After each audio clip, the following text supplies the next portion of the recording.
Irish Cream. Ready to talk movies? Are you guys ready to talk movies? Yeah, it's been a minute.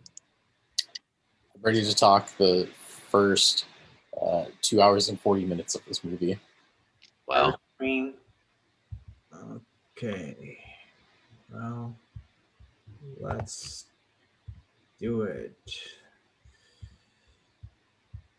All right. Okay, let's talk Justice League. Zack Snyder's cut, director's cut. What did you guys think? Better than the first one? It is definitely a better movie than what was released theatrically. Um, and I'm actually still baffled now in retrospect at why they released the movie that they did and why they cut it the way they did. Um, Not that I think they should have released a 4 hour movie. There is a way to cut this movie down to 3 hours without giving us what we got in the theaters. Totally.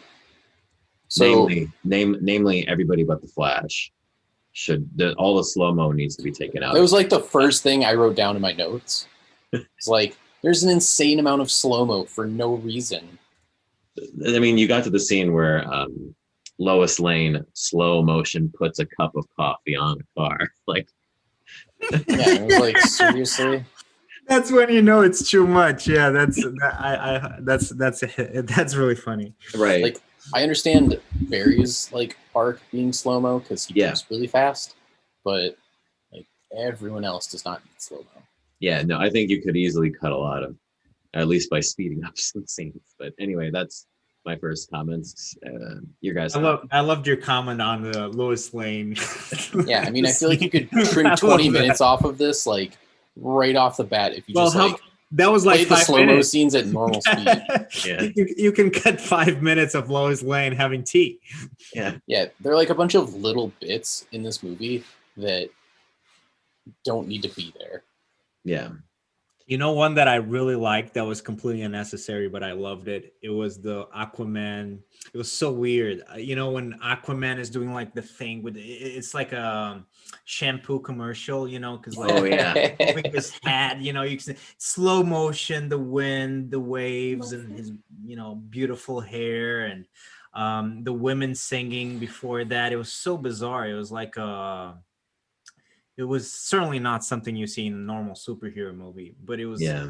it was fantastic. I loved it. I loved how weird it was. Yeah, I actually don't mind that scene as much. I actually think a lot of the character moments in this one are good, but I just think that pacing is off because of the slow-mo. And there's only a couple of things that within the movie, the epilogue we can talk about later, but that I feel like there's only really one thing I would cut out from the movie. And I think Ian, you've seen it. Lois And Lane? that's the Martian Manhunter scene because it's completely pointless. Oh, I saw that and I was like, that's definitely the Martian Manhunter, right? And I was Yeah. like, and I saw it and I'm like, okay, so is he going to show up? Is he going to be part of the Justice League? And so Wait a far that second. hasn't happened. No, but which scene? Because there's two. Right. Well, Which one are you talking about? he hasn't seen the second one yet, but the second one, Okay, you're talking about the first one. the first one, yeah, it's a completely. I was like, and just to me, that scene up until that is a great scene, and then all of a sudden, he transforms into Henry Lennox, and then he's Yeah, it was a little bit weird. Yeah. and we can actually I know the reason why that scene is in there. We can talk about it later. Why? But to me, Why is it? because Zack Snyder actually wanted to have Green Lantern in this movie at the very end, but Warner Brothers wouldn't let him shoot that, and so he added that in there instead. But it's not Green Lantern, is it? No, but like that was his way of getting around it for whatever reason. Well, yeah. I mean that. Yeah. I mean it's a weird scene. I don't know. Yeah. It's just out of place. But It's not otherwise, really like, a good scene. you know, for all the criticism I have on sort of Zack Snyder's take on several superheroes, this is a much more cohesive movie, and a lot of the plot beats for characters are pretty important. And I just do not understand all the stuff they cut for the theatrical release, and particularly the Cyborg stuff. I mean, Cyborg has a character arc in this. He's probably the heart of the movie. Um, Well, Yeah, I think Cyborg is cool as hell in this movie. and in the theatrical cut, he's just like there without really a purpose, and it's a shame that they like cut him. They cut a lot of his dad, Silas Stone scenes, which are like there's so much like emotional core with this character, like that's actually important, you know. well, I think it goes beyond that. That's the first comment or the first thing that I thought watching the movie. For me, it was kind of shocking to be honest because I was expecting a different version of Justice League. I wasn't expecting a different movie. To me, this was a different movie. Like Yeah. I don't think it's the same movie. I think there's some overlap perhaps, but I mean it's a completely different thing essentially. So as someone who remembers the theatrical cut, I am actually very surprised the amount of stuff that's in here that is not like the stuff. There's stuff that I thought had clearly must have been Joss Whedon stuff from the first movie that's actually Zack Snyder stuff. And all I can think of is the scenes that Joss Whedon actually shot for the movie were bad. Terrible. Like some of the stuff Not he just added in, bad, I'm just like, terrible. well, and some of the stuff he added in to be funny is like this stuff. Those jokes were bad. Like the one where Barry falls on Wonder Woman, I was and I was of the opinion that it wasn't even terrible. You know, I was of the I had an idea that the movie was okay, passable. yeah, But after watching this version, I think that that was absolutely like a big turd. You know, like yeah, it's not even like close to being reasonable considering the movie that it could have been. yeah. I just find it inexcusable, like why they cut it the way they did, and why they cut out pretty much every character of color too. That's actually alarming to me. Like Silas Stone's assistant at Star Labs is actually an important comic book character. Mhm. Um, you Well, know, I don't have a problem with maybe that character because it's a small character, but I mean Cyborg is like a main character in the he's the movie. main character, and his dad It's too. weird. And It's weird that he wasn't like in the original. I mean, I shouldn't even say the original. The whatever the third that they released. I mean, he's like pretty much the main character in the movie. he's so good in this. Like He's it's really like good. I mean, I don't. Yeah, he was fantastic. Yeah, he was really, really, really, really good. I mean, he was. I don't know. I was gonna say he was the best. I don't know if he was the best, but he was certainly one of the coolest characters. right. I just don't understand Yeah, I why. really don't understand because he's like essentially he's not the main character, but he's a pretty big character in the movie. I say he's the heart of the movie to me. Um, Cyborg? yeah, Yeah, it's Yeah, I hard would say to he's a very conceive that they pivotal thought. character. Yeah, it's hard to conceive the idea that they decided to just eliminate that character because you really miss out on like a big part of the movie. I mean, he's basically got the emotional character arc of the movie. Like, he's the one who has to overcome, so much to where you'll eventually get to as well. There's a great Flash scene actually at the end that I'm excited for you when you finally get to the end. Well, maybe that's the movie. That's why the first movie was so disjointed because it was really missing a lot of like key stuff. Yeah, and then the stuff they added in to me just didn't improve it at all. Like, and then in the color scale is so different. Like the other, like this theatrical cut has this orange red hue to brighten it up, and I'm just like, this actually didn't suit it. Actually, the darker sort of like, yeah, Zack Snyder likes his dark and gloomy, but it at least makes sense with what he's doing here. Well, yeah, I thought that that was another thing that's surprise number two. I was surprised how good the movie actually looks, because the first one didn't even look good. Yeah, This the one, reshoots were just yeah, awful. it wasn't like it looked like a kind of a mediocre movie. Right, and the CGI they did on Henry Cavill's mustache in the old movie, and like Yeah, like that just looked so it bad. was Like, really off. But how do you make Henry Cavill not look like a unit? Yeah, you CGI off his mustache. it's weird. And this movie looks absolutely amazing. This movie looks terrific. I So will I say haven't I felt like the early Themyscira green screen stuff was not that great, but I was Yeah, okay with it. I would say there were a few scenes with green screen where I was like, oh no, this is gonna be Wonder Woman 1984 all over again. Hmm. But like keeping an eye on like special effects, I think they definitely got better. There were just like a few like really tiny things in my course of watching it so far where I was like, that looks like shit. Well, Like there are it's a few sorry. instances where like metal folds or like there were like a few blood spurts into like the bank robbery scene with Wonder Woman. I'm like, this doesn't look good. But everything else has been fine, so I'm willing to let those tiny squabbles go. So, What so I that do want to early, ask about is how do you guys feel about the 4:3 aspect ratio? Is that how the original or the theatrical release was no, shown? no, he did Uh, he just did it like this because honestly, I feel like he's actually trying to see if the Warner Brothers will put it in IMAX because he shot it in this way to be IMAX. that's But I gotta say that's the one thing I didn't like about the movie. Annoyed me a little bit. I got over it I as it got went over it, but on. it is annoying. It is annoying, and Yeah. it's especially annoying because it doesn't make sense. This movie, everybody's gonna watch it on HBO Max, so it's kind of annoying. So I haven't seen the theatrical release, so I don't have any like frame of reference for what was improved versus the original. But for me, and Everything was improved. yeah, I mean, I would say this movie is good. 4 hours is still my biggest complaint. I feel like he could have just instead of done like a 4 hour cut, Mhm. he could have just been like, all right, I'm gonna do the non-Joss Whedon cut. Because I have a hot take that I think Joss Whedon has not done anything relevant since like the 90s. Mhm. Like everyone worships him amongst like the Well, sci-fi and like the Avengers. the nerdery communities. Yeah, but like some of them aren't that good. And Yeah, Age of Ultron's not good at all. No, Age of Ultron is complete shit. It's like the worst Marvel movie. But And that was his last movie. I was talking about the first one. The first one is pretty decent.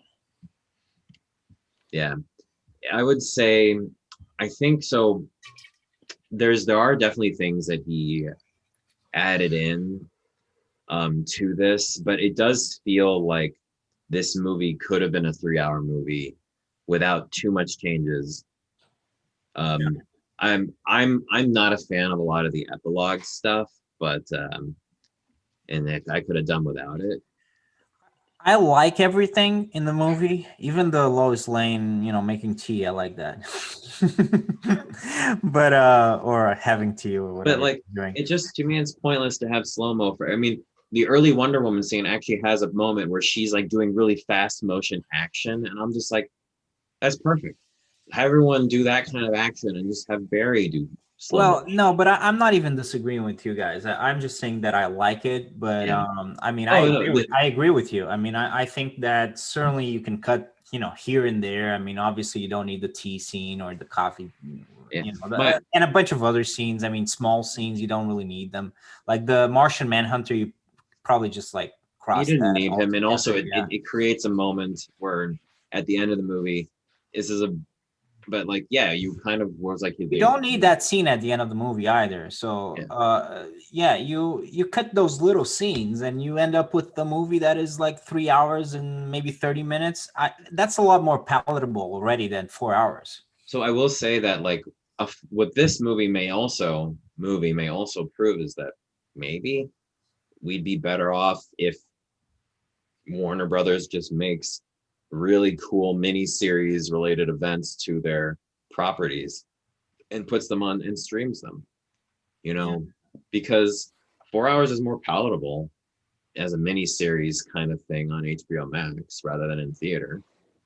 And Yeah. honestly, it gives you time to flesh it out. I mean, when people say, well, what would you cut content-wise? I'm like, well, actually, you need the content for all the different characters because no one's met the Flash or Cyborg really prior to this movie. And Yeah, I wouldn't cut the main stuff. The main stuff that is like the main characters which is why I think the scenes. stream, I wouldn't cut those scenes. I would cut the other scenes. which is why I think actually this format on HBO Max is probably the best format for this. Like, I've been kind of thinking about this for a while, that superhero and comic book related stuff may be better off with more time to breathe. Whenever you have to make it a 2 to 2.5 hour, inevitably something has to give, because there's so much world building you often have to put in with a movie. Um, That's true. Then again, I mean, we do have fantastic superhero films, you know, like yeah, The Dark Knight is a fantastic movie, you know, like just to give you an example. But I mean, there, you know, you can certainly make it work. But the problem with that, I don't think the problem is with superhero movies. I think the problem is with something like Justice League, well, which there's so many characters. yes, you have way too many characters, and they're all main characters. They're all characters that these are characters that have really their own movies. They have their own comic books. I mean, they're not really designed almost as secondary characters. You know, they have their own. Each character has their own world, their own characters, like Yeah, sidekicks and villains. So it's very hard to put all of that into one movie and make it look good. Even the Avengers, I mean, they've done a, you know, it feels very rushed, inevitably almost. yeah. No, I mean, I kind of agree. I'm wondering if Warner Brothers is going to start focusing a lot more on streaming, just because like HBO is just Max is just growing so much, and but then can they spend as much money on it? But But I think that you know, movies are a big money maker, so I do think that they want to make money with the movies as well. I mean, because if not, it doesn't even make sense financially. I mean, I don't know how Netflix makes sense financially. I think Netflix only makes sense because people buy the stocks, because they've been losing money since the beginning, you know. And I think, you know, maybe now they've had a one profitable year or something like that, but it's just it's very hard to you know, to justify the costs. yeah, I don't know. I'll be And very curious. Like and a as movie, people you know, start. you can make $1 billion with a movie, which is something that, you know. I mean, they are moving forward with a lot of the movies. I think the next one we're supposed to get is actually the Shazam sequel, or Mhm. the Black Adam movie, which should Yeah. be that should be. I mean, The Rock as Black Adam is going to be amazing. And Yeah, that'd be cool. I think their thinking is that movies are going to come back. You know, the pandemic is going to be over, and they'll be able to make movie money again. Yeah, I don't know when I'll be back in theaters, but it will be interesting. But even though they're losing money with these movies, because it's the beginning of HBO Max, that's kind of a good thing, because it's you know, even though you're losing money with these movies, at least a lot of people have subscribed and have joined HBO Max because of these movies. Yeah, And people, I joined when it was released, so because I already had HBO Now. So I saw from the beginning, you know, I mean, this is the best, in my opinion, it's the best streaming service. I mean, it has the best content. It's, you have so much good stuff on HBO. It's crazy. But a lot of people weren't on board from the beginning, but now I think they come in because of the superhero movie, but they stay because they realize, you know, there's just so much fantastic content in there. yeah. Yeah, I No, mean, they definitely do have some quality content. I was flipping through before I started up the movie, and I noticed they had Black Dynamite, and I was like, "Ooh, that's yeah. pretty tempting." What random aside, but a show that you might want to watch on it is called Made for Love. Uh-huh. It's a very good new age kind of terror love story. Basically, a high tech billionaire, sort of like an Elon Musk type, who is a recluse, puts a chip in his wife's head so that he can see everything she sees. And then finds out she's cheating or something. No, she finds that out and is like, "What the hell?" And That was already an episode of Black Mirror. yeah, I enjoyed it a lot, but Yeah, I'll check it out. So going back to Justice League, what was your guy? What was your guys' favorite characters? Because for me it's hard. I mean, but I'm gonna go with the Flash. The Flash was really cool. So normally in any kind of these situations, the Flash is always my favorite. But I would say for this movie, Cyborg was, but the Flash would come second. Oh, for me it's the other way around. Yeah. I have a hard time picking between the two. I would definitely say Man, I think that's Barry unanimous. was. Yeah, I mean, I would say Barry has done very right. Yeah. So as a kid watching the animated Justice League, I always saw Barry as being like, you know, the irreverent smartass. Mhm. And what I really appreciated about this cut is that there aren't like cheap jokes in it, like the way you get with like a handful of Marvel movies. Like Well, the they theatrical sprinkle cut, them in there, so you're like, ha ha ha ha. well, that was a big problem with the theatrical cut. Joss Whedon put on a lot of these like really cheap jokes that a Yeah. lot of them weren't even good. Sure. No, it was a different movie. That's why it's so surprising. It's like a different movie. Well, yeah, I mean, and so it's just so crazy because like the Flash and Cyborg are the characters that we need to learn and see the most, and the theatrical cut did a terrible job with them. And in this cut, it Yeah. gives us so much more. Like And it that's gives what I you was more gonna to. ask. That's what I was gonna ask you about the Flash. Does he have a full arc in the? I don't think so. In the original movie, he doesn't, right? Oh, well, they don't have the scene in the original where he's trying to find a job, and then he runs into Iris West. They don't name her in this, but that's supposed to be Iris. It was his Mhm. love interest in the comic. Mhm. Yeah. They don't have that whole scene with the slow, which is, I was like, the poking through the glass into that, like that's the slow-mo stuff you need. Like, Oh, totally. and That was so good. It was so good. And I it's mean, it's a little bit weird with the hot dog with the when he's grabbing the wiener. Yeah, he just Oh, grabs that's the so glizzy good. and puts it in his pocket. It was like, what is he genuinely doing with that? But like, it's That is- funny in like a subtext way where Yeah. you're like, like, what a goofball, just putting a hot That's dog one in of his my pocket. that's one of my favorite scenes of the movie. That's Right, and that's not in the best. theatrical cut, and No. it's like, yeah, But like that's a good joke. Whereas like him, I don't know. Like I think they did a good job of cutting him out because I have a hard time thinking of like cheap shitty jokes that were in this. But if you want to talk about like any Marvel movie, like you know, I can probably find a few. well, like so there's a scene in the theatrical cut where he stumbles and he and Wonder Woman fall down and he falls on top of her, and it's Uh-huh. like an accidental grope scene that's played off for laughs. As it's as bad as the cringiest anime scenes were that Right. you know, and I just keep thinking like, to me, I'm like, whoa, Joss Whedon added that in and he thought that would liven the movie up. Like, it was just bad. And It was bad, yeah. But I'm thinking pretty much every character in this movie is really cool. They have really cool arcs, and a lot of it was completely missing from the original. I mean, this movie's it's a different movie, and they all have cool arcs. I would say, yeah, Cyborg and the Flash are maybe the standouts, but I really like Aquaman.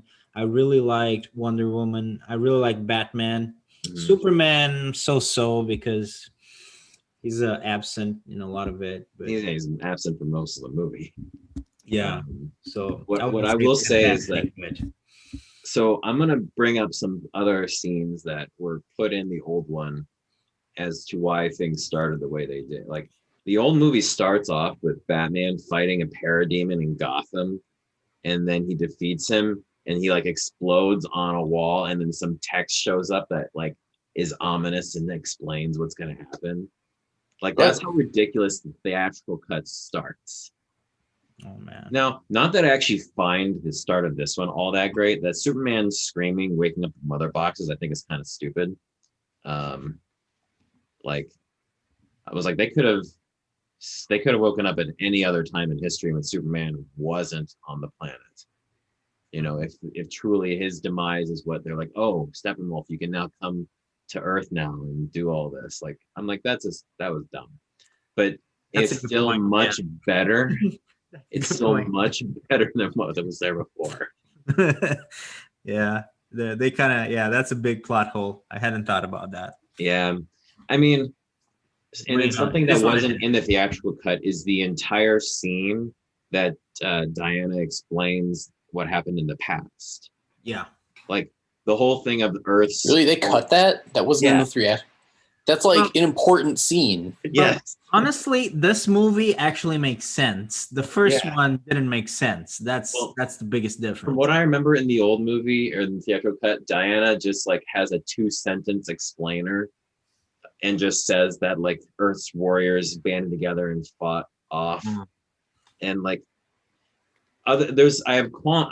so again, it's like this stuff is important for the movie story-wise, and it makes it cohesive. I still have problems with some of the execution. Like, I don't get why we're supposed to be scared of Darkseid if Ares was able to defeat him.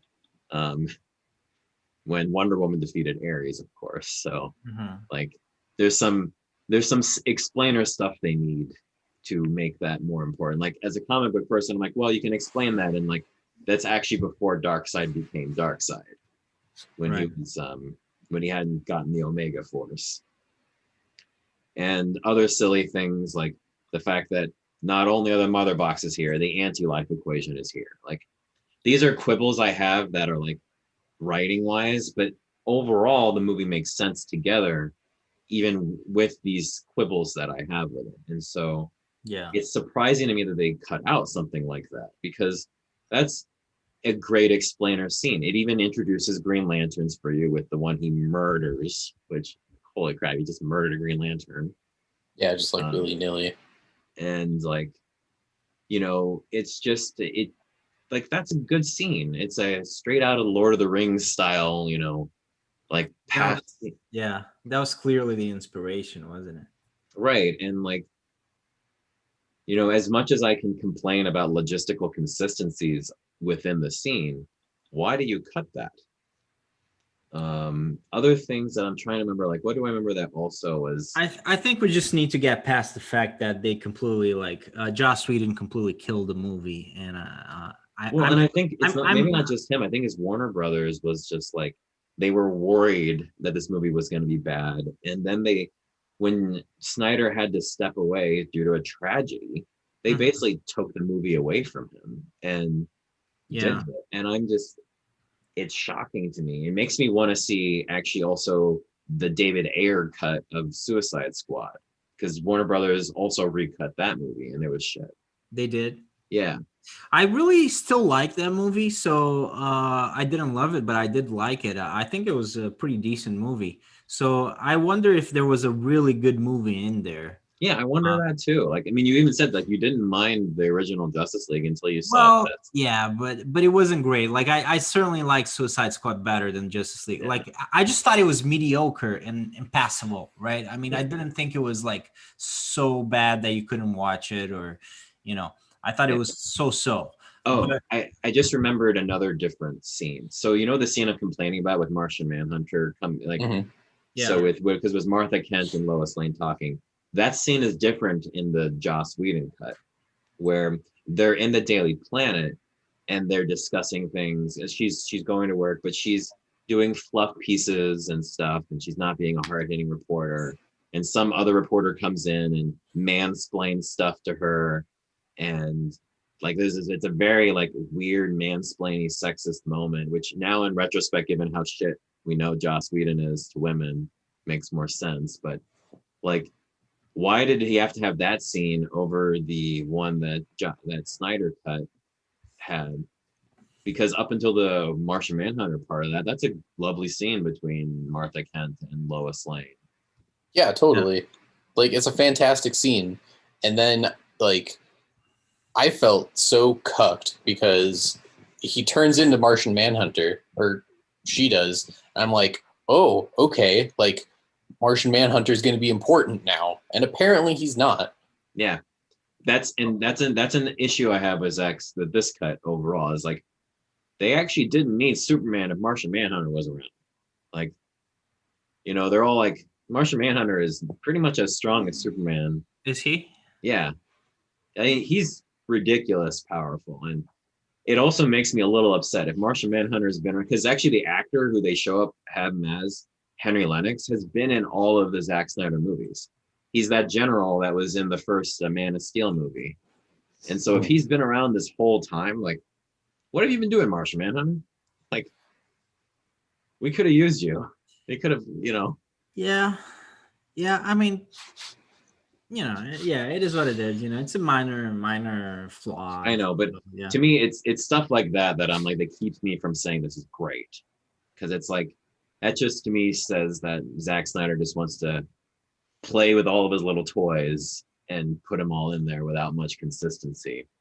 yeah. But again, it's not. But it's To me, surprising. It's surprising how much consistency the movie actually had, because I thought it yeah, was going to be a disjointed mess. yeah, Considering everything. yeah, and so again, it's again, this movie is a bit of a surprise, and I usually think that a movie is going to be good and it turns out bad. This for me was kind of the opposite. well, yeah, I came in with this still like, I granted like I don't think it's great, but I'm like, well, this was at least like I can enjoy a lot of this. Like, you know, I can enjoy every one of the Justice League characters. Like, I like them. I love the fact that they both gave.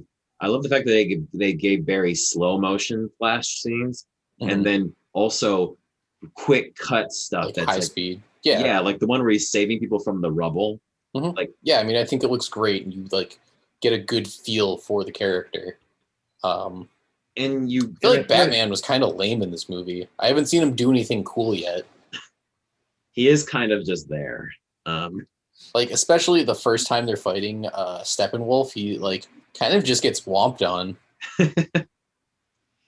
yeah, yeah. Actually, you have a good point. Like, I did like Batman though. I did like him in this movie. I thought Ben Affleck Why are was you looking good. at adult diapers again?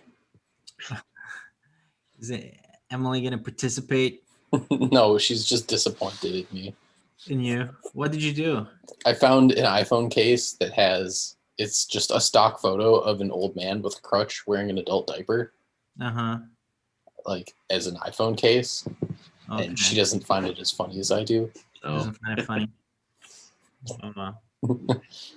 So but yeah, I would say I would agree with Ian that though Bruce is maybe the weakest character arc in this. Aquaman didn't get too much of an arc other than being angry at Barry a lot, which was actually I found hilarious. Like the whole scene where they're fighting Superman and Barry gets in the way of Aquaman a couple times, and he's like, and I was just like, you know what? I like seeing these guys quarrel with each other too. yeah. Like that is something that's important to dynamics to have, like, people not necessarily get along all the time. Right.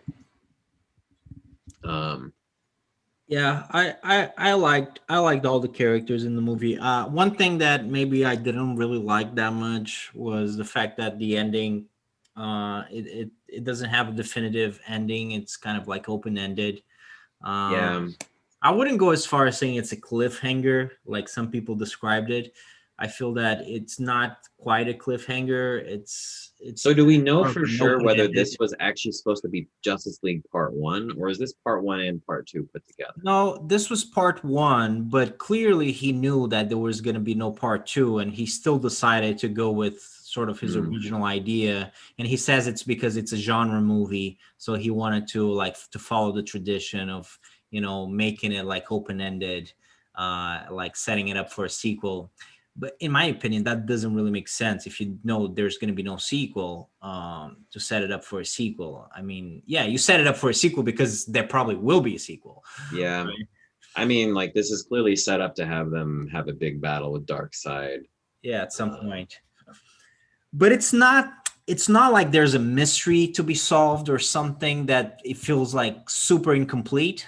It just he could, knowing that there's not going to be a second one, he could have wrapped things up a little bit nicer. But yeah, it's a minor. I mean, for me, that's a minor problem. I mean, I still think that the movie is like complete enough that it makes sense. Yeah. Yeah, it is like, as much as I've said before, I disagree with a lot of Zack Snyder's takes on things, but I think I would have wanted to see how this would finish up. Because it does seem like he's going to play with a lot of different themes from the comics that I would enjoy. We obviously we're gonna get a Green Lantern at some point, and they wanted it also to be the John Stewart Green Lantern, which is a important character to have. They're both representation, and he's just a great character. And they teased uh the Atom, who is Hmm. that's Well, the character who is the assistant for Silas Stone. yeah. Like in the comics, he becomes the Atom, Right. who's I- awesome. Like Is that the Asian guy? yeah, Okay, yeah. Yeah, I mean, he even in this movie he almost doesn't appear. I mean, he has a pretty small part. right. But I think it sets up for him Yeah, though, yeah, for sure, yeah. and it's a shame because like I kind of want this guy to get his own movie now because I'm like I want to see the Atom. Like the Atom has such cool stuff. He's basically like a cooler version of Ant-Man. Well, I think he does appear in that TV universe, doesn't he? Yeah. He's played by the guy that used to play Superman, right? Yep. Yeah. Yeah, Brandon Routh. He Yeah, kind that's of again. It's another he weird he thing. got demoted from Superman to the Atom. He had a lot of fun on the CW, where he's even said that like he really enjoyed his time on that. He really should have been a good Superman. It's unfortunate his movie Well, was. he Yeah, was a good Superman, and he just got one movie, but he got his movie. but the other movie was the whole rest of the movie wasn't good. That was the problem. He was a good Superman. Yeah, well, that wasn't a very good movie. I agree with you. Yeah, I guess that's another director people used to love a lot, and now we're like, oh, I guess Bryan Singer is also a shit. You know. Personally, it seems that way, but he did make some good superhero movies because I think he made some of the good X-Men movies as Yeah. well. So he's kind of good with superhero stuff. Which is weird that he didn't do a good Superman movie. Yeah, yeah. Maybe he's just better with X-Men. Yeah, but like I'm trying to think, what else is a difference between the old one? Where are you at, Ian, right now? Are you near the end or? I haven't been watching this in the meantime. I didn't want to like get distracted and miss stuff. So Well, in the theatrical cut, there's also sorry. you can throw out spoilers. I don't care. In the old theatrical cut, there's this dumb subplot where Barry has to save this family that's living in the town that Steppenwolf has taken over, and they have to like get them out and everything. And it's like this weird little subplot that's all Barry is involved in doing. So he's not actually involved in fighting Steppenwolf. Mhm. And it's just sort of like, why do they demote Barry to just being the guy who takes care of this this family that they've tried to establish for the full movie for whatever reason? Yeah, I mean, there's a lot of really weird decisions in the first one. Also, like Superman wears his black outfit in this movie, where in the old one they had him revert to his original red and blue, and it's like, no, when Superman revives in the comics, he wears a black suit Right. for a while. In fact, give me 1 second. Do you have the actual comic book? Yes. Nice.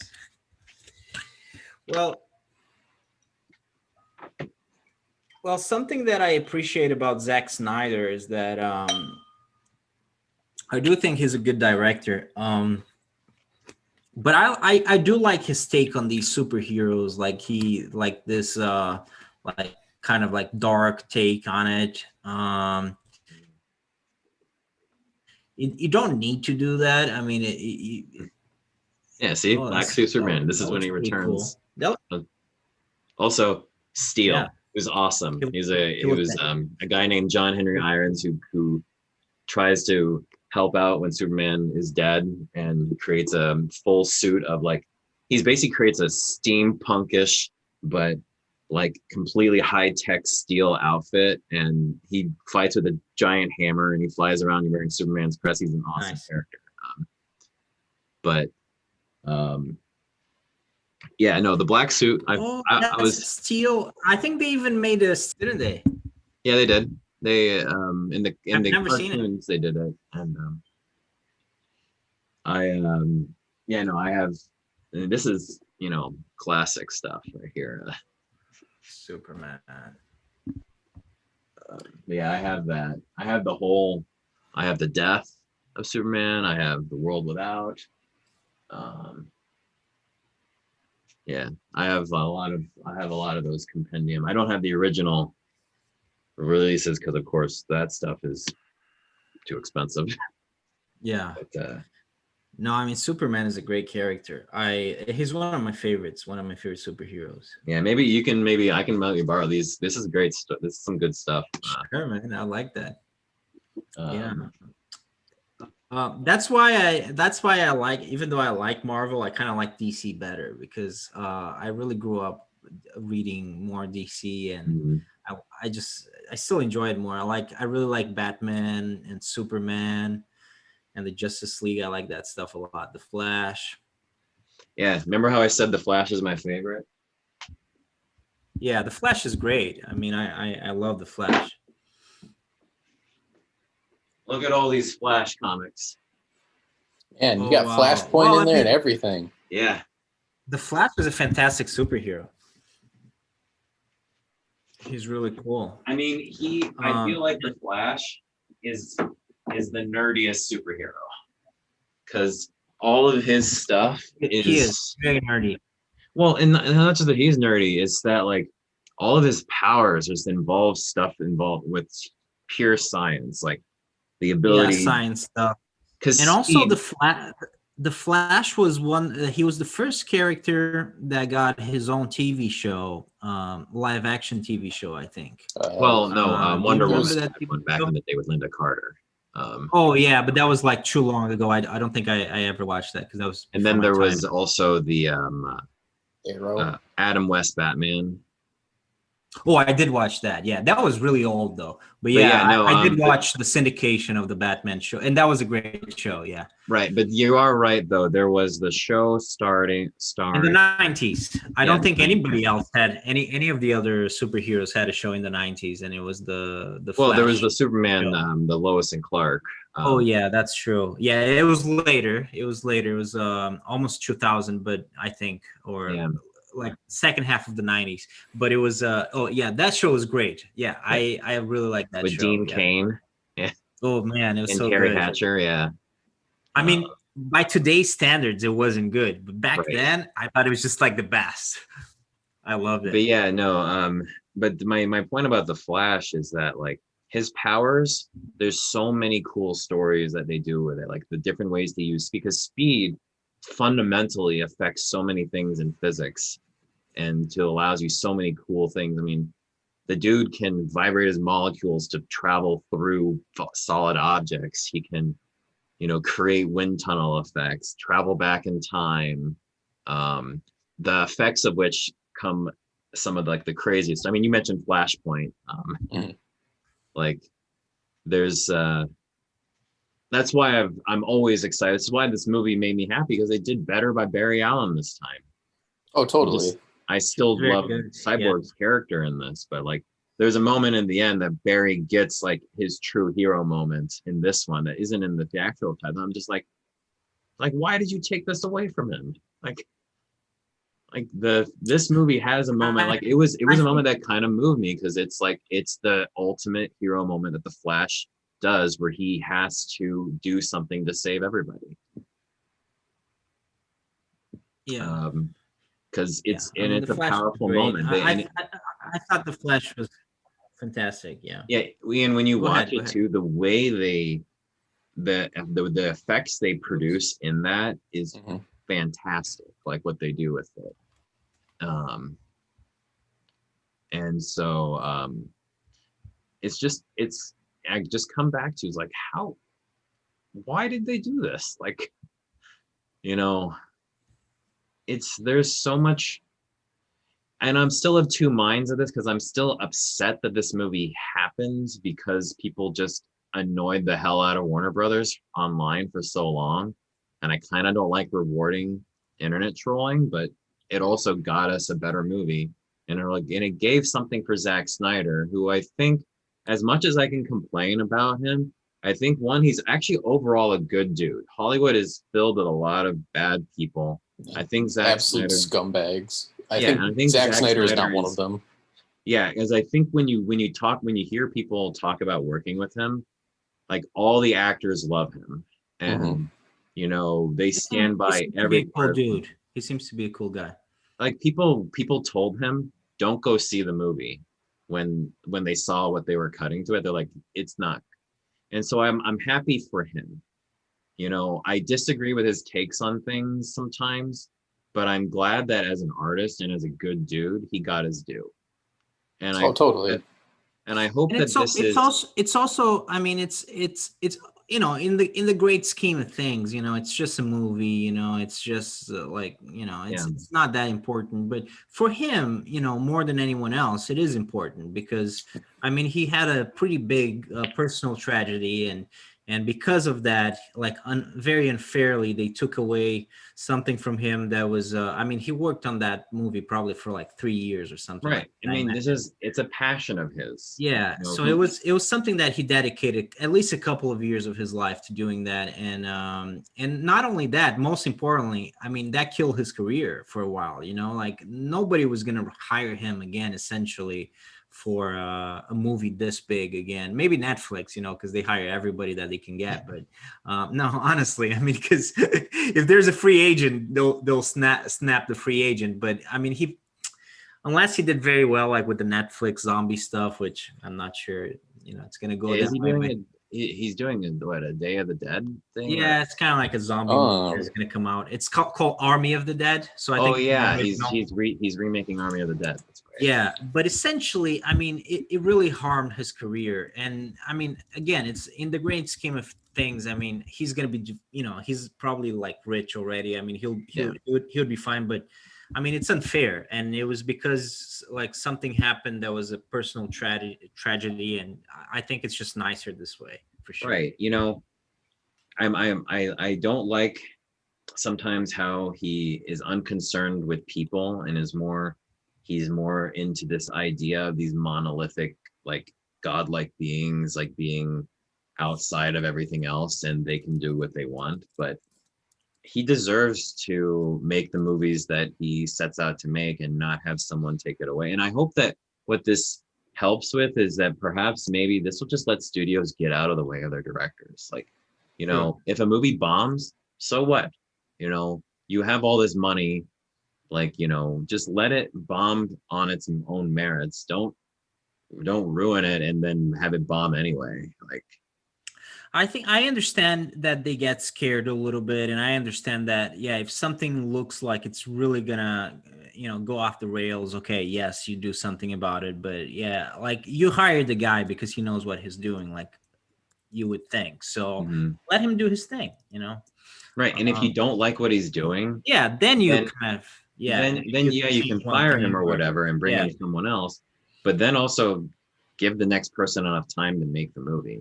I think they want to stick to their deadlines. Like Disney did that with Star Wars. They wanted to have a Star Wars out right away, but then they had to go with a new writer. The writer they initially hired said that like I need an extra year, and they're like, well, we don't want to do that. We want to do it. I'm like, let the guy write it an extra year. It'll end up better. You don't need the return on investment right away, but that's what the money people want. It's capitalism, man. It's Yeah. Disney's a publicly traded company, and they need to make the finances work. And Warner Brothers is the same way, and it's just frustrating because like I think they're the same way, but I think most film studios, they're a little bit better than Disney. I mean, they give a little bit more. I don't know if this is true, but Disney in particular, like in recent times, it seems to me that those movies are like a factory product. Like because Yeah. they okay, let's buy Star Wars. $4 billion. Okay, so we need to make like 6 movies now. 6 movies in the next 6 years. All right, so in 1 year from now, we're gonna have the first movie. It's like everything is very, very programmed, and it's not organic. So it's really like a factory producing Right. stuff. I just hope this means Warner Brothers will just get out of the way of their directors. Hopefully they allow Yeah. James Gunn all the freedom he wants in his Suicide Squad movie, which looks fun. Like, holy crap, in that trailer, they have Starro. mhm. And they have a guy going, we got a freaking kaiju in here. I And think I'm just like, I think that movie is gonna be awesome. I I'm just really like, do. holy crap, we're gonna get giant ass Starro in this. And That to me is a win. Sylvester Stallone is in it even. Yeah.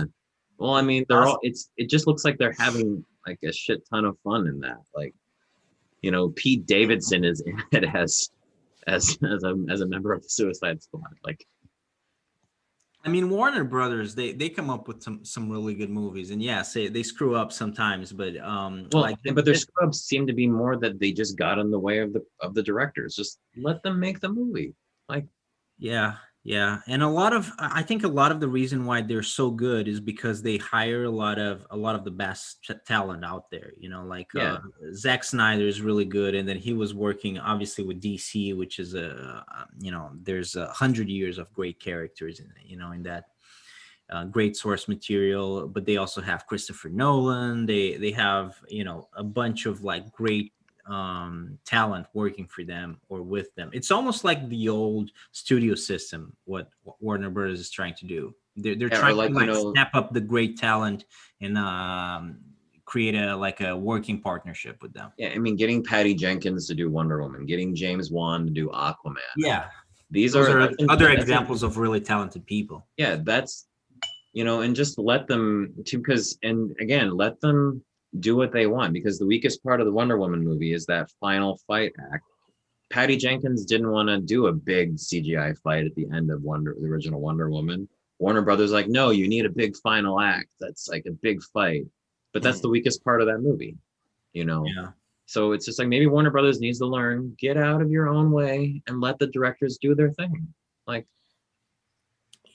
They get scared. And yeah, they're worried they're going to lose their money. But then, yeah. Joker is an example of they led. I don't remember who directed Joker. It was maybe not a big name guy. Was it James Mangold? I think so. I don't know. Maybe No, I think he directed Logan. No, Todd Phillips. Yeah, James Mangold did Logan. Todd Phillips did Joker. Okay, so he's not a big name. I mean, not like Christopher Nolan. So well, Todd Phillips did the Hangover movie. That's all he's really known for. So yeah. So wow, that's surprising. That's the Hangover, and then he did Joker. That's a weird combination. Yeah, weird combination. I mean, sometimes you don't know what people are capable of doing. No, absolutely. But yeah, I mean, it's like Quentin Tarantino doing Spy Kids. Right? Yeah, exactly. It's that one still blows me out of the water. Yeah. I'm like, really? The Grindhouse guy? Well, but you're saying that, but actually that happened because Robert Rodriguez is the guy that directs Spy Kids, and he did Grindhouse. So that is a very weird career. That he makes like these like super adult movies and Tarantino like movies, and then he makes all these children movies as well. That's bizarre. But anyways. I'm trying to look up what actually is the next couple of movies we're supposed to get within DC. The Suicide Squad is I think that's the only one that is going to come out this year. The Batman comes out next year. Along with Black Adam, apparently. Black Adam, yeah. So those are the movies next year. I'm so excited for Black Adam. I'm excited for the Batman. Yeah, I mean that looks like it's gonna. They all look like they're gonna be cool. And again, I hope that in my mind, it's like, are they gonna allow this to just be to let the directors do their movies and if they're not good, they're not good. I mean, but they're gonna make money because they're comic book movies. It's like people will go and watch these movies. Yeah, I feel like the problem now is even more than anything else, it's the pandemic. That's what's really going to determine if you're going to make some money or if you're going to lose a shitload of money. Right. I think it's also going to delay a lot of movies just because of how long they had to halt production at so many different levels between like shooting, post-production, contract work, like all of it. Becomes a huge change of pace for everything, which is why I don't think you're going to see a Star Wars movie in 2021. Yeah. Oh, The Flash comes out next year too. Oh, that's going to be a cool one if it does. Yeah. I mean, I think some of those movies might be postponed. I'm not really sure. I think because I mean, these film studios, they're losing a lot of money. The thing is, the good thing about it, it didn't used to be a good thing, but it's a good thing in this period, that all those film studios, they belong to really big companies, so they are making money in some other ways. So Otherwise, I mean, they would go under probably. so I want to point out something that has me really excited about the Flash movie is that not only is Ben Affleck going to be in it as Batman, Michael Keaton. yeah, Michael Keaton is as well. Apparently, the guy that is going to play Batman is like really upset about it. Patterson. Oh, Oh, that he's Robert not- Pattinson. Yeah. He's really upset about it. That's the rumor, that he's really mad at Warner Brothers. Yeah, it's weird that they're doing Ben Affleck in this one when they're moving forward with Robert Pattinson.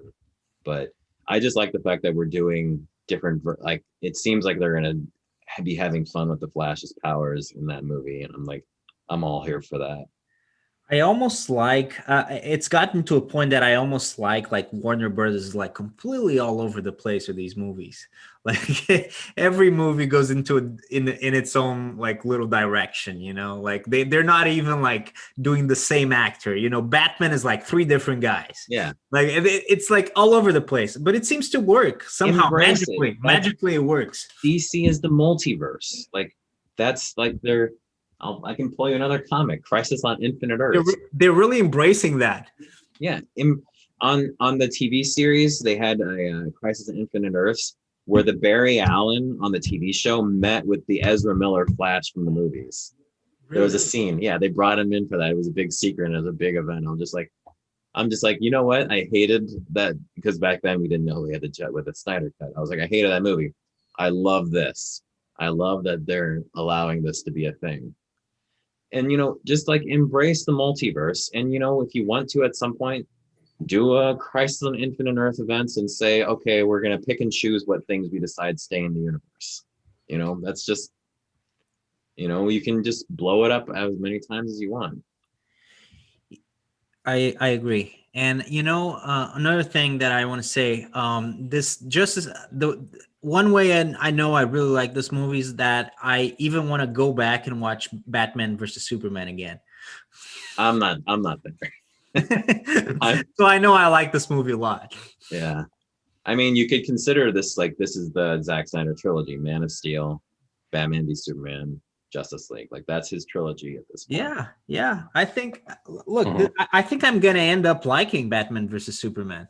Because I really like Man of Steel. I really like maybe Justice the movie League. does maybe retroactively make Batman vs Superman Yeah, better. I think it does. I do have like I wrote a whole essay at one point on how Batman v Superman could have been done so much better. I basically just have like this was such a giant missed opportunity. But I guess maybe in taken in context with these three movies, they work together better. I think that's gonna be the case, fortunately. Yeah. That's what I'm saying. Like they're kind of all over the place, but somehow things are starting to work out. Yeah. And I guess I like the fact that they're allowing their properties to be on their own too. Like, Aquaman they're gonna do all their movies on their own. Same with the Wonder Woman movies. Yeah. The Shazam movies pretty much like they hardly even mention the other stuff like Superman, although they kind of like joke around with like are you Batman? Like, no, I'm not Batman. I really enjoyed Shazam. I think that I mean that's gonna probably be kind of big, because they're making the sequel, they're making Black Adam. Yeah, and like the Black Adam movie is gonna have Hawkman in it too, and like they're going. I mean, whoever thought that doing a live action Hawkman was ever gonna work? A dude who fucking has just wings and fights with a big mace. Like they're going all out, man. They're going all out. I like that. Yeah, like I think the pandemic kind of like put the brakes on it a little bit, but I mean, obviously there are worse things about the pandemic, but yeah, I think we'll probably like get over it. And we'll get. Well, I'm not so sure, but this is a whole different conversation. I'm a little bit scared that movies are probably going to die off at some point. Maybe movies outside of the big tentpole movies. I do think there's so many movies that like you don't need to watch them in theater.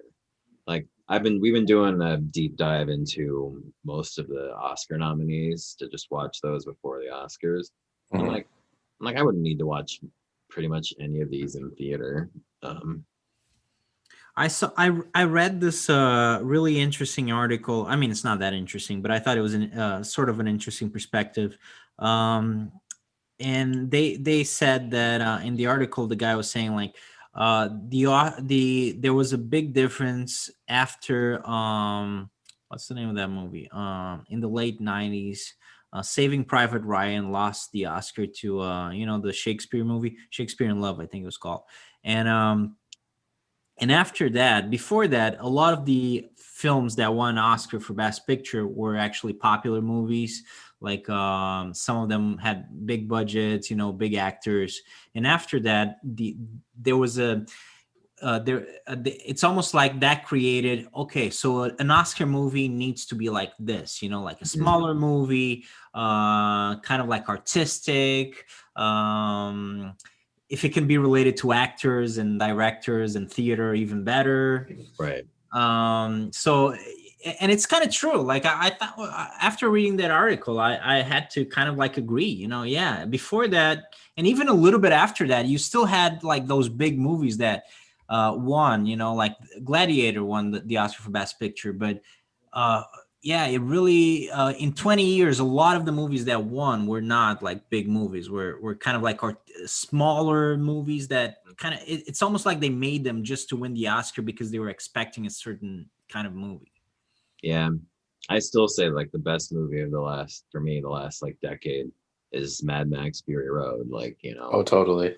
Which probably didn't even get considered to win. It got nominated, actually. It got nominated, yeah. George But Miller got they're probably nominated. never going to give it to that movie. Yeah, like, and so, I think like, if we do, just talking about movies in general, like I do think that like really there should just be more streaming of certain kind of movies, and just allow the theaters to be the movie going, to just go and enjoy a good time, eat an absurd amount of horrible overpriced popcorn, and just like watch something exciting, watch a movie that I can get up and cheer at. Like I haven't got up and cheered at a movie in a while. I think actually I did it at Avengers Endgame, even though the movie wasn't like brilliant. Like the ending scene of it made me go, yeah. I mean, when Captain America grabs Mjolnir and wields it, I'm like, it's pretty cool. Yeah, I'm like, you got me. You got me. You got me with the fan service, damn it. So in the overall picture of superhero movies, what? Okay. In the overall picture of superhero movies, what do you guys think? How does this movie rank? Like, is it a great movie, good movie, decent movie? I think it's decent. I wouldn't put it as maybe really good or great, but it definitely it gave me something that I didn't know I actually really wanted or needed. But it definitely gives me a much better feeling about Zack Snyder's movie verse. We probably won't get any more of it, but I think it gave me something that I'm probably not going to see for a long while again, which is a Justice League movie with with all these characters done in a way that is serviceable, Yeah. What about you, Ian? Yeah, I mean, I think it's a pretty good movie so far. I don't have any massive complaints, other than it being 4 hours, and I think this movie definitely could have been done in a 16:9 aspect ratio or some kind of widescreen format. Yeah. My biggest complaint on a CRT TV. Right. My biggest complaint is that the 4:3 at the best of times feels nostalgic, and at the worst of times feels like a cheap attempt to get good super scaling of otherwise crappy special effects. No, you know what, it's really more of a technical problem. I mean, he talked about it. He wanted to make this movie for IMAX, which is like just an obsession of his. I think Nolan is the one that got him into this thing because he shoots a lot of movies for IMAX, at least some scenes. And actually, he did that for, I think it was Batman versus Superman. There are a number of scenes that were shot for IMAX, but in this movie, he wanted to do the whole movie for IMAX.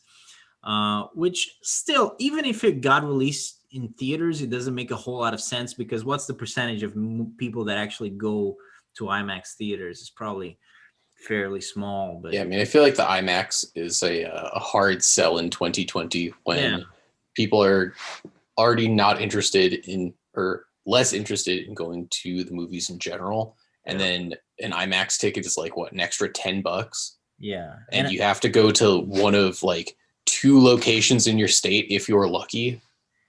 Still costs less than paying for some of the movie releases on Disney Plus. Yeah, that's true, I guess. I'm just like kind of amazed that IMAX is still around. Well, it's especially true in the United States, you know. I mean, it's pretty expensive and, you know, difficult to find a place. But it's mostly like it's expensive. And people don't want to pay. I mean, it costs you like $30 or something like that to go watch a movie in my IMAX. So I would say if movies just became big tentpole blockbusters, I would almost see more of a reason to just make them shot in IMAX, because then you go to a movie for a reason. But considering the majority of movie consumption is not done in such a way, it's, you know. Yeah, no, I agree. It was a vanity thing for him. Or not a vanity. It was a passion choice for him because he's an artist and wanted to do things his own way.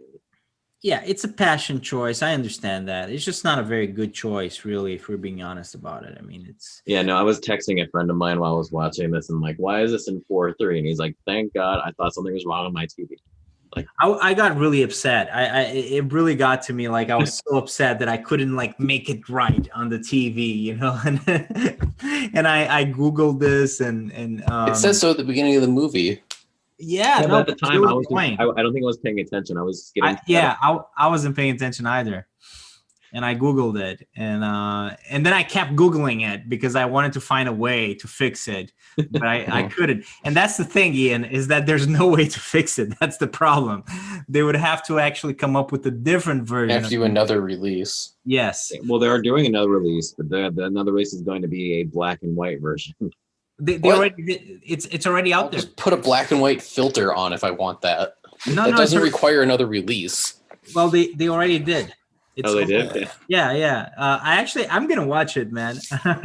You got another 4 hours to spare? Yeah, man. I mean, sometimes when he's just hanging and he's rocking the baby to sleep, he's got to do something. Yeah, it's a great movie, and I don't need to pay attention. I've already seen it. But I bet it's cool, you know, the black and white version.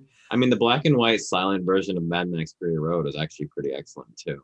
Yeah, but that's like a totally different work from a creative standpoint. If they just literally did this movie but in black and white, that's nothing I couldn't achieve with an Instagram filter. Right. That's probably a little bit nicer, but you can watch it on HBO Max. You don't even need to use Instagram. It's already out there. It's called the gray version, I think. Yeah, no, I'm not going to put another 4 hours. I got a new anime to watch right now, so. So yeah, I mean, for me, I would say the movie's almost great. I'm not so sure if I would say it's great, but it's close to being great. I mean, it's a great movie. I would say it's a great movie. All I would say is that Warner Brothers messed up by when they wanted to release this movie. If they wanted to change it in any way, just speed up the slow-mo scenes and you'd have like a movie that was maybe as long as Avengers Endgame, and that would have been more easily marketable. That's all they needed to do. Maybe I wouldn't mind if they released it in theaters, make it a little bit shorter and release it in theaters. But I don't know. At this point, I don't know if there's a I'm not gonna sit for it. in the theater for 4 hours for a movie. No, I'm saying a little bit shorter, like 3.5. Yeah. I don't know if there would be a market for it though. There's a really rabid fan base for Zack Snyder though. The Zack, what do they call it? The Snyderverse. So Yeah, and so that maybe. frustrates me that basically a rabid bunch of internet trolls like got this. That to me is still has a sour taste in my mouth because they created this campaign to release the Snyder Cut, but it's complicated because again, I'm actually happy for Zack Snyder now because he got to release the movie that he deserved to release, and he's vindicated by it. But I still feel like internet trolls were rewarded, and I hate that. Yeah, I'm certainly glad that we got to see the movie though. Yeah, But I see your point for sure. I just the fact that like I hate internet trolling in so many ways because it's led to a lot of the worst things that we experience right now. To the fact that we have even members of Congress that are basically internet trolls. Right. Well, the new obsession now, it's they wanna keep going. They wanna restore the Snyderverse Yeah. now. So that's the new thing. That's the new trolling campaign. That's too much. I mean, it's It's okay. Assemble the It's Snyder okay. Stones. We got the movie. We got the movie. Just chill. Yeah, it's a great movie. You can watch it in two colors. You can watch it in black and white. No, as Yeah, well. you got 2 movies out of Yeah, it. but Yeah, two colors is a movies. lot more colors. That's 8 hours. You know, 8 hours of Justice League if you watch it back to back. Now I'm saying like if they want to help, maybe get Warner Brothers to let David Ayer recut his Suicide Squad. We can see what that would have been like. I think that would be a better campaign for those people. Yeah. I would like that. I mean, I know they're trying. There's a petition for that as well. But Warner Brothers even came out and said that they're not going to do it.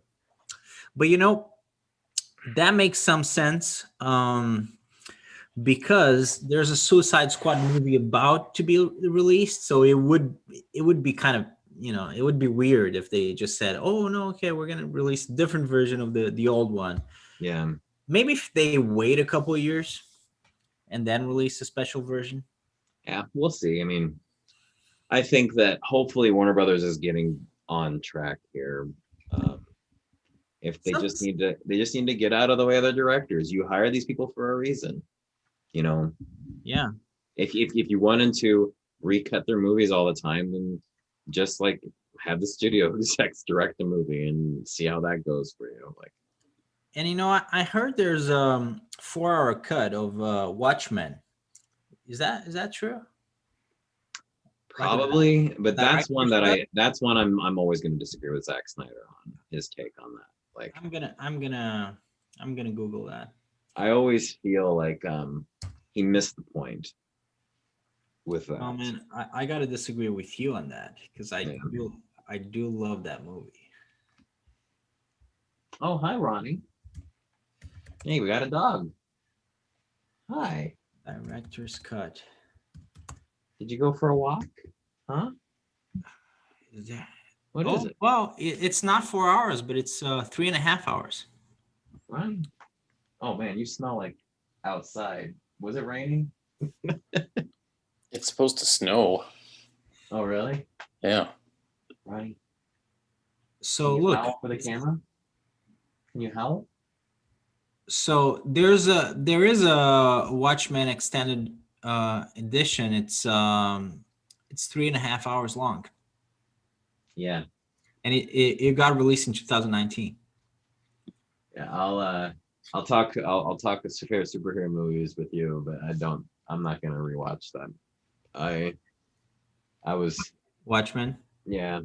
Also the TV show they just had is excellent in I still haven't seen it. Yeah, I still have to watch the TV show. I've heard it's good. It got canceled after the one season though, didn't it? No, he just did. Damon Lindelof said he's not going to do another one. That's it. Yeah, it was a mini series. HBO wanted him to do more, and people have wanted more, but he's like, this is the season that I plan to do, and everybody involved in the show also said, well, we won't do it if Damon Lindelof doesn't do it, and so I like the format of miniseries. I think they should have more of those. If you guys watch it, we should talk about it. It's a maybe late to talk about a couple years later, but it's still fantastic. And if we want to revisit that in lieu of the comic in the movie, then that would be an interesting discussion. Yeah, I mean, we can do both, I guess. Talk about the TV show and the movie. I don't know. We'll figure it out. Yeah. Anyways, any final thoughts on Justice League, Snyder's Cut? I'm happy that this movie got released for Zack Snyder on that alone, and that now I hope Warner Brothers will stay out of the way of their directors. Daniel you have a very clear idea of about this issue. Yeah, I think this is clearly an issue of like just zealous overreach of management. Yeah, it's just I mean, like, yeah, you guys are worried about losing your money, but you know what? You're gonna probably make good money on these regardless, because guess what? The two most popular comic book characters are in this movie, Batman and Superman. Everyone's gonna watch it because of that. You really got to mess it up not to make money with Batman and Superman. I mean, these are the only two movies where this has happened: the Batman v Superman and Justice League. Can you believe that has not happened in a movie format before, where they have been together? That's why it's like there's no way they could have messed up. So just let your directors do your thing. Yeah, I mean, I think there are a lot of there's a lot of demand from executives. I was watching a video essay today about Treasure Planet and why it failed. Was that the Lindsay Ellis video? No, it's a Breadsword video. Okay. But he was talking about how, despite the fact that the movie is like good, despite flaws in the source material, one of the biggest things that affected it was Disney's insistence on using deep canvas technology, and how Pixar was kind of in like this golden age of 3D movies. So everyone was really interested in seeing things like that. And also it was just like competition in the box office for that year, where that year, the other big movie that was coming out was Harry Potter 1. Oh yeah, that was a big year. Well, he compared it to if it was that year, it was also the Lord of the Rings year. Yeah. So the movie, like, they just kind of realized that no matter what they did, like, people weren't going to see the movie, so they kind of just let it die on the vine. Was like his second whole point about the entire movie. But there was some other Disney movie that was much crappier that did well just because it wasn't competing with anything. I think what that one would be. I mean, Disney movies usually do well, but those movies were not that good. Those Disney movies, and they were competing also against Pixar, DreamWorks, which were doing much better work. People that were actually trying to be creative, and let's let the creativity fly. If it fails, it fails, but you're gonna probably hit more than you miss, given the source material and the popularity of it. Yeah, I mean, Disney was really strong in the 90s, and then they start trying to copy Pixar and DreamWorks, and it really went downhill from there. Yeah, the mid-aughts for, I think, Disney were not great. Yeah, and it's still really a shame. I mean, this is not related to Justice League, but it's still really a shame that Disney stopped making traditional animation movies, because that was really Disney, So it's kind of a shame that, and essentially that whole art form died. Money. And it's money. Much more expensive to make movies that way. I think only Miyazaki will make a movie that way anymore, animated wise. And I was gonna say, Disney doesn't even have 2D animators on staff, or the only ones they do are animators who manage the light projection effects at Disney World. Right. And it's sad because even the latest Studio Ghibli movie is an anime. It's a computer animated movie now. Yeah, but wasn't that one done by Miyazaki's son and not Miyazaki himself? Miyazaki's son, and apparently it's very bad. It's on HBO Max as well. That's a shame. Yeah, and it's maybe not even Miyazaki anymore. Well, I think he's working on a movie again, but That poor guy needs to retire. He's a pretty old dude at this point, so who knows if he'll finish it. Yeah. No, it's traditional animation is dying. There are people doing some fantastic work with 3D modeling. There's some animes now but it is sad that we are losing like the traditional, because there's some things you just can't do as well. Like, yeah, you can get better motion, but I feel like, we still have issues with uncanny valley with that. I think you're definitely right, especially in anime. But after watching the video I was just talking about, it kind of made me realize that there was this whole period where, like, if you look at like Tarzan, and I'm gonna look into it a little bit more, but the deep canvas technology that Disney used is really fascinating because it basically was just them building like a 3D modeled environment and then running a digital camera through it and taking keyframes and sending those to the animators and having like the 2D animators work up sketches for it around that. And if you look at like any of those movies that use that technology, you really don't see the 3D and you don't get the same like jarring effects like a la Berserk 2016 or like any low budget anime with crappy CG. Right. So it just kind of makes me wonder if there's something about like the way the anime industry is doing 3D where they're not committing to it. But I feel like Disney mastered that with movies like Lilo and Stitch, where like they use 3D effects just fine and it was never jarring because like it works and it works because you don't notice it. Right. Good stuff. Mm-hmm. Well, anyway, yeah, let's end the podcast. All right. Any final words about the Justice League? I don't want to go back in a circle. So yeah. Yeah. All right. Well, thanks for watching, guys.